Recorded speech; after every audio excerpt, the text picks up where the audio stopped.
আপনারা শুনছেন মেঘমুলুক।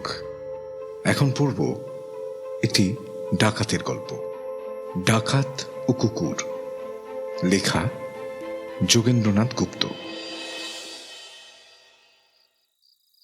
1847 খ্রিস্টাব্দের কথা। টালিগঞ্জের নালা বা খালের অনেকটা দূরে একটা শ্মশান।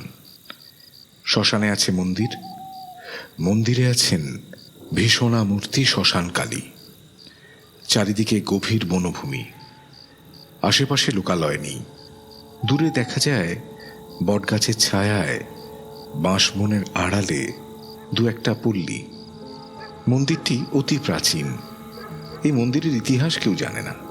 শ্মশানকালীর মন্দিরের পেছনে পড়ে আছে বহু মরার মাথার খুলি আর হাড়গোড়। এখানে মাঝে মধ্যে নরবলি হয়।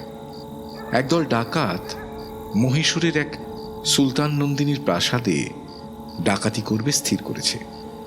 এখানেও মহীশূরের সুলতানের একটা প্রাসাদ আছে। ডাকাতি করবার পূর্বে ডাকাতেরা কালী পুজো করে। কালী পুজো না করে তারা কোথাও ডাকাতি করতে যায় না। সেই জন্যে এক অমাবস্যা রাত্রিতে 50 জন ভীষণাকৃতি ডাকাত শ্মশানকালীর মন্দিরে এসে মিলিত হয়েছে। শ্মশানকালীর পুজো দিয়ে তবে তারা যাবে ডাকাতি করতে। ডাকাতদের পুরোহিত ছিল এক ব্রাহ্মণ ডাকাত। তার নাম রমাই ঠাকুর, ওরফে রমাই ডাকাত। রমাই মন্ত্র পড়ল, ঐং হ্রিং শ্রিং ক্লিং কালিকে ক্লিং শ্রিং হ্রিং ঐং। সঙ্গে সঙ্গে ডাকাতেরা জয় মা কালী, জয় মা কালী বলে চিৎকার করে উঠল। কলসি কলসি মদ পান করল। সকলে আনন্দে উৎফুল্ল।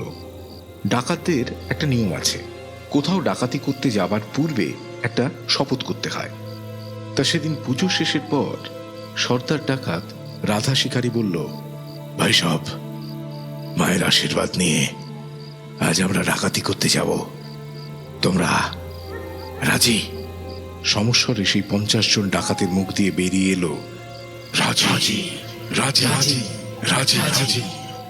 ভাই সাহেব, হাতিয়ার নিয়ে বলো, কাউকে ভয় করব না। ধরা পড়লে নিজে মরব, কিন্তু দলের লোকের কারণ নাম করব না। বলো, কথা রাখবে? সকলে সমস্যারে বলল, রাখবো রাখবো রাখবো রাখবো।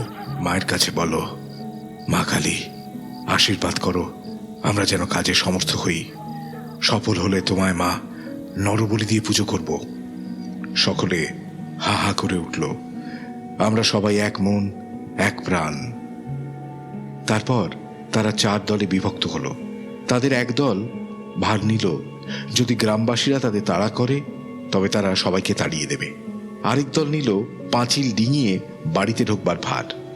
কেউ ভার নিল সদর দরজা খুলবার। এইভাবে সব ব্যবস্থা করে তারা প্রস্তুত হলো ডাকাতি করতে। আকাশ কালো মেঘে ঢাকা, চাঁদ তারার দর্শন মেলে না। মাঝে মাঝে মেঘের ফাঁকে ফাঁকে দু একটা তারা উঁকি মারে। বাদল সারং ও নেপাল ডোমের দলের কয়েকজন লোক লম্বা লম্বা বাঁশ ফেলে মহীশূর প্রাসাদের প্রাচীরের ওপরে উঠে আবার তেমনি কৌশলে বাঁশগুলো নিচে নামিয়ে দিয়ে মাটিতে নামল। কিন্তু তাতে ভয়ানক বিপদ ঘটল। সুলতান নন্দিনীর স্বামী শাহজাদার ছিল অনেক বড় বড় বিলিতি শিকারী কুকুর। সেগুলো টের পেয়েছিল ডাকাতদের প্রবেশ। অমনি তারা ঘেউ ঘেউ করে চেঁচাতে চেঁচাতে ডাকাতদের তাড়া করল। বিপদ গণল ডাকাতের দল। দেয়াল টপকে বাঁশ ধরে তারা যেই উঠতে যাবে অমনি কুকুরগুলো কারোর পা কারোর হাত কামড়ে নিচে নামিয়ে ফেলল। মাত্র 3 জন ডাকাত দেয়াল টপকে পালিয়ে যেতে পেরেছিল। ডাকাতদের ভীত ও শঙ্কিত চিৎকারে বাড়ির সকলে জেগে উঠল। কুকুরেরা কোনো কোনো ডাকাতের বুকের ওপর বসে তাদের একেবারে মেরেই ফেলল। যে ডাকাতেরা সদর দরজা দিয়ে এসে প্রবেশ করল তাদের হলো আরো দুরবস্থা। তখন কুকুরের দল রক্তের স্বাদ পেয়ে পাগলের মতো ছুটোছুটি করছিল। যে মুহূর্তে ডাকাতেরা সদর দরজা দিয়ে ঢুকে বাড়ির নিচের তলা থেকে সিঁড়ির পথে দোতলায় প্রবেশ করবার চেষ্টা করলো, ঠিক সেই মুহূর্তে কুকুরগুলো এসে এই দলের লোকেদেরও আক্রমণ করল। ডাকাতদের সাধ্য নেই যে উপরে ওঠে।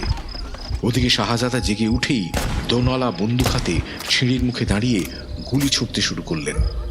বন্দুকের ধোঁয়ায় চারদিক অন্ধকার। চাকর বাকর লোকজন সকলে ঘরে ঘরে আলো জ্বালাচ্ছে।